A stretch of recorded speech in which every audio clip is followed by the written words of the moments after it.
Mi nombre es Elara. Fui testigo de cómo mi propio padre, frente a un magistrado, tildaba de inútil a mi madre, la mujer que le había entregado 3 décadas de su existencia. Y lo más desolador es que, por un instante fugaz, el universo entero pareció darle la razón. ¿Alguna vez han presenciado cómo alguien a quien aman se desmorona en silencio, mientras ustedes permanecen como espectadores impotentes, incapaces de evitar la catástrofe, antes de relatarles los acontecimientos de aquel día en el tribunal? La expresión que se dibujó en el rostro de mi padre cuando me puse en pie, enfundada en mi uniforme de la Fuerza Aérea. Permítanme que les pida un pequeño favor. Dejen un comentario indicando desde qué rincón del mundo me escuchan y no olviden suscribirse al canal. Les aseguro que no querrán perderse como una firma olvidada en un documento antiguo fue capaz de cambiarlo todo. De una manera absoluta y definitiva, aterricé en Puerto Caelus con un permiso de 15 días. Anhelando reencontrarme con el calor familiar de siempre, el aroma a café recién colado que impregnaba la casa por las mañanas y los abrazos de mi madre, Lire, que poseían el don de sanar cualquier herida del alma. En su lugar, me adentré en un hogar que se sentía tan frío y solemne como un mausoleo. El aire en nuestra villa con vistas al mar, en la zona más exclusiva de la ciudad, estaba gélido, impregnado de un silencio que laceraba más profundamente que cualquier grito. Mi madre, Lira, se deslizaba como un espectro por los corredores que ella misma había diseñado y decorado con una pasión meticulosa. Mientras tanto, mi padre, Ricardo, ocupaba cada rincón con una arrogancia que nunca antes le había visto tan afilada, tan cortante. El divorcio no era una simple separación. Se había convertido en una campaña de aniquilación sistemática, y mi madre era el único objetivo en su punto de mira. Él ya no la percibía como su esposa, sino como un estorbo para su nueva vida, un error de cálculo en su impecable biografía de éxito que necesitaba borrar a cualquier precio. Todo, absolutamente todo, era suyo. Mi casa, proclamaba mientras sus zapatos de diseñador resonaban sobre el travertino que mi madre había tardado meses en seleccionar pieza por pieza en Italia. Mi empresa, repetía incansablemente en las conferencias telefónicas con su batallón de abogados, ignorando deliberadamente las décadas que ella había invertido en gestionar cada mínimo detalle de nuestra existencia para que él pudiera dedicarse en cuerpo y alma a levantar su imperio de cristal y acero. Y a conversar con sus amigos y socios, pintando un autorretrato de sí mismo como un hombre forjado a pulso, un titán que había alcanzado la cumbre en completa soledad. Y mi madre, en su versión de la historia, era relegada a un mero accesorio decorativo, una mujer que jamás trabajó un solo día en su vida. Esa frase se había convertido en su mente. Una falsedad repetida con tal insistencia que parecía haberlo convencido incluso a él. Era un borrado sistemático y despiadado de la historia de mi propia familia. Y yo estaba allí, sentada en primera fila, forzada a ser testigo de todo el espectáculo. En la academia de vuelo me enseñaron a dominar mis emociones, a transformar la ira en acción precisa y a mantener la serenidad bajo la presión más extrema. Pero ningún adiestramiento te prepara para presenciar una guerra declarada en la mesa del comedor. Me sentaba a cenar con ellos y el silencio era tan denso que se podía cortar con un cuchillo. Mi padre trinchaba su solomillo con una precisión quirúrgica, sin dirigirle la mirada. Mi madre apenas probaba bocado, con los ojos extraviados en algún punto indefinido de la pared. Yo intentaba hablar de mi base, de mis misiones de entrenamiento, de cualquier tema venol que pudiera sacarnos de ese abismo de incomunicación. Pero mis palabras flotaban en el aire y morían sin encontrar eco. Me sentía como una extraña en mi propia casa, una espectadora impotente. La disciplina, que me resultaba tan útil en la cabina de un caza, era completamente inútil aquí. ¿Cómo se combate a un enemigo que duerme bajo tu mismo techo, que una vez te enseñó a montar en bicicleta y te curó las rodillas raspadas? Recuerdo con una claridad meridiana el día que mi padre se compró su primer reloj de lujo. Fue justo después de cerrar el contrato que catapultó su firma de arquitectura a las grandes ligas. Llegó a casa eufórico, sosteniendo el estuche de piel oscura en la mano. Mi madre y yo aplaudimos mientras se lo abrochaba en la muñeca. Él la besó apasionadamente y le susurró al oído: «Lo conseguimos, Lira. Esto es nuestro». Esa noche celebramos con una cena sencilla en casa, pero que en nuestra memoria se sintió como el más suntuoso de los banquetes. Ahora, ese mismo reloj brillaba en su muñeca como un trofeo de su victoria individual. El otro día, uno de sus socios lo elogió y escuché a mi padre responder con una naturalidad escalofriante: «Gracias. Es el fruto de años de mi sudor y mis sacrificios». El nuestro se había evaporado, se había disuelto en el aire, se había transmutado en mío. Ver ese objeto en su muñeca ya no me evocaba un logro familiar, sino una traición silenciosa que se consumaba con cada tic-tac del segundero. Mi madre se estaba encogiendo, literalmente. Cada día que pasaba parecía más pequeña, más frágil. Había perdido peso y sus ojos, que siempre habían destellado con una mezcla única de picardía y ternura, ahora se veían opacos, permanentemente empañados por una melancolía que no se atrevía a nombrar. Intenté hablar con ella, instarla a luchar, a recordar la mujer que era antes de él.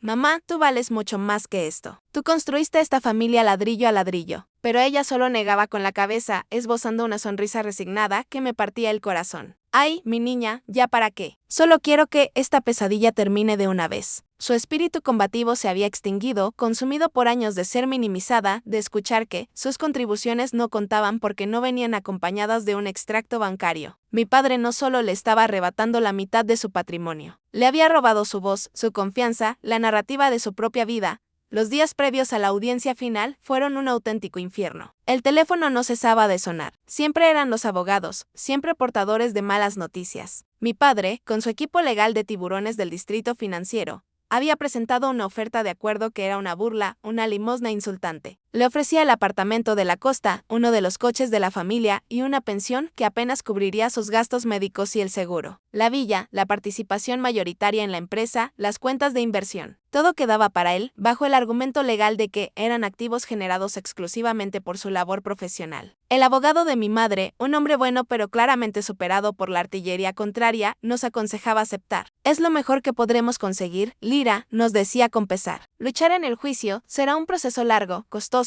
y terriblemente humillante. Mi padre lo sabía perfectamente. No solo quería ganar, quería que ella se rindiera, que firmara su propia anulación como persona. Esa noche, mientras escuchaba a mi madre sollozar en voz baja en su habitación, algo dentro de mí se endureció. La tristeza se transmutó en una rabia fría y cristalina. Ya no era solo la hija que sufría por la ruptura de sus padres. Era una oficial. Y en una guerra no te quedas de brazos cruzados mientras aniquilan a tu bando. La estrategia de mi padre era aplastarla psicológicamente hasta que no le quedaran fuerzas para defenderse. Era una táctica bruta y, hasta ese momento, efectiva. Pero había cometido un error de cálculo fatal. Me había subestimado. Me seguía viendo como su niñita, la que jugaba con muñecas y que ahora jugaba a ser piloto. No tenía ni la más remota idea de la disciplina, la capacidad de análisis y la paciencia infinita que la Fuerza Aérea había forjado en mí. No sabía que yo también era capaz de trazar una estrategia mientras él preparaba su asalto final. Yo comencé a revisar mis propias defensas, a rastrear en mi memoria en busca de cualquier arma, cualquier detalle olvidado que pudiera utilizar. Y fue entonces cuando lo recordé, una imagen borrosa de hacía más de una década. Mi madre, guardando una vieja carpeta de cartón en lo más profundo de su armario. Yo le había preguntado qué era. Son papeles viejos, mi vida, me respondió. Cosas de los inicios de la empresa. Y luego añadió algo que en aquel momento no comprendí del todo, grábatelos en la memoria. Por si algún día la verdad necesita una voz que no sea la mía. En ese preciso instante, supe lo que tenía que hacer. No era un plan grandilocuente, no era una venganza elaborada. Era simple, directo y se basaba en algo que mi padre,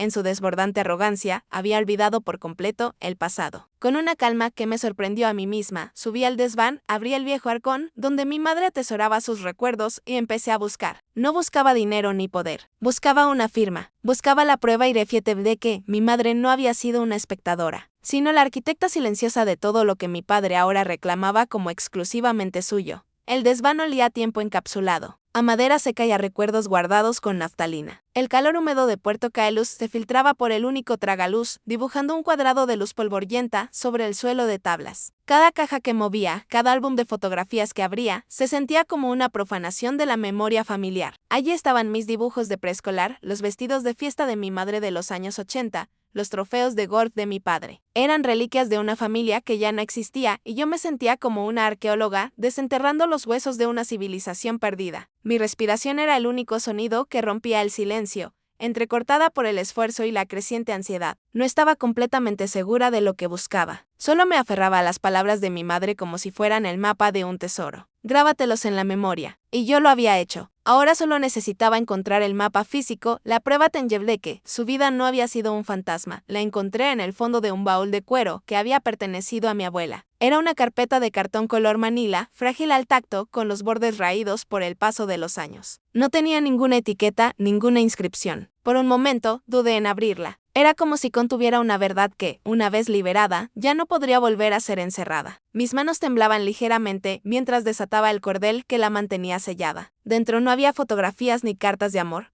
sino papeles de aspecto oficial, fotocopias amarillentas y algunos borradores escritos a mano con la caligrafía elegante y fluida de mi madre. Olían a papel viejo, a tinta de otra época y a una esperanza olvidada. En una de las primeras hojas, un borrador del plan de negocio inicial, mi madre había escrito en el margen: Ricardo, creo que esto puede funcionar. Tenemos el terreno y tus ganas. Con eso podemos empezar. La frase me golpeó como una descarga eléctrica. No era tú puedes, era podemos. El plural, que mi padre había erradicado por completo de su historia, pasé las hojas con un cuidado casi reverencial. La mayoría eran documentos legales que no entendía del todo, repletos de cláusulas y jerga de abogados. Pero seguí buscando, guiada por una intuición que iba más allá de la lógica. Y entonces, en la última página del documento más grueso, el que llevaba por título Pacto Fundacional de Montenegro Diseños, lo vi. Eran 2 firmas. La primera, la de mi padre, grande, audaz, casi agresiva, ocupando el espacio como si fuera el único dueño de la página. Y debajo, más pequeña, más discreta, pero innegablemente clara y firme, estaba la de ella, Lira Solano. No como testigo, no como cónyuge, sino en la línea que rezaba, socia fundadora.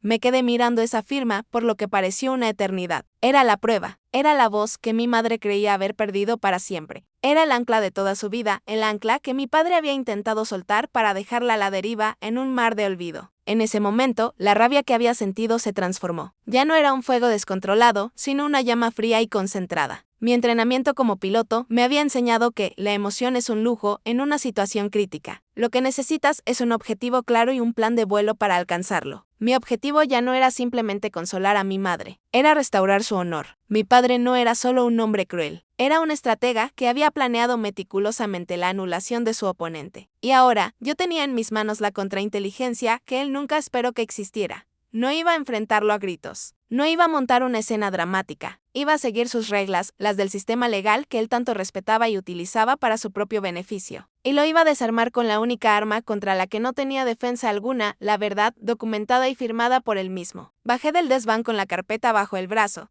sintiendo su peso como si llevara un chaleco de protección. Encontré a mi madre sentada en el sofá del salón con el teléfono pegado a la oreja. Su cuerpo estaba encorvado, como si el peso de la derrota le estuviera aplastando físicamente. Sí, entiendo. No quiero más problemas. Sí, firmaré lo que sea necesario, la escuché decir con una voz que era apenas un susurro. Colgó y se quedó mirando el jardín, sus ojos vacíos, reflejando los colores vibrantes de las bugambillas que ella misma había plantado. Quise correr hacia ella, mostrarle el papel, gritarle que no se rindiera. Pero no lo hice. El elemento sorpresa era crucial. Cualquier aviso le daría tiempo a mi padre para preparar una contraofensiva, para inventar una nueva mentira. Así que guardé silencio, me senté a su lado y le tomé la mano. Ella me sonrió débilmente, una sonrisa que me partió el alma. No sabía que yo ya no estaba allí solo para ofrecerle consuelo, sino para luchar su batalla. Mi padre llegó a casa más tarde, hablando por su móvil a todo volumen, cerrando algún negocio millonario. Pasó por delante de nosotras sin siquiera mirarnos. Colgó la llamada y se sirvió un whisky, haciendo tintinear el hielo contra el cristal con un aire de triunfo. Mañana se acaba este circo, dijo al aire, como si fuéramos parte del mobiliario. Finalmente podré seguir con mi vida sin cargar con peso muerto. No me miró a mí.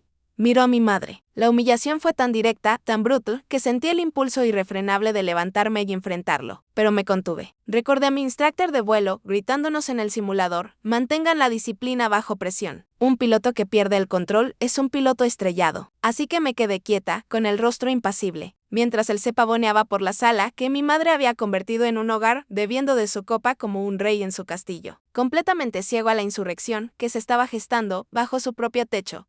La cena de esa noche fue la más larga de mi vida. El silencio en la mesa era una forma de violencia. El sonido de los cubiertos de plata contra la porcelana era ensordecedor. Mi padre comía con un apetito voraz como si celebrara una victoria anticipada. Mi madre apenas movía la comida en su plato, su mirada perdida en los patrones del mantel. Yo observaba a mi padre, estudiando sus gestos, su confianza inquebrantable, su total y absoluta falta de remordimiento. ¿Cómo podía un hombre borrar 30 años de historia compartida con tanta facilidad? ¿En qué momento el nosotros se había podrido hasta convertirse en su yo? No sentía pena por él, ni siquiera odio. En ese momento, sentía una especie de curiosidad clínica, como si estuviera observando una especie extraña, cuyo comportamiento desafiaba toda lógica y decencia humana. Él no era un monstruo, era algo peor. Era un hombre que había reescrito la realidad para que encajara en su ego y que había logrado convencerse a sí mismo de su propia mentira.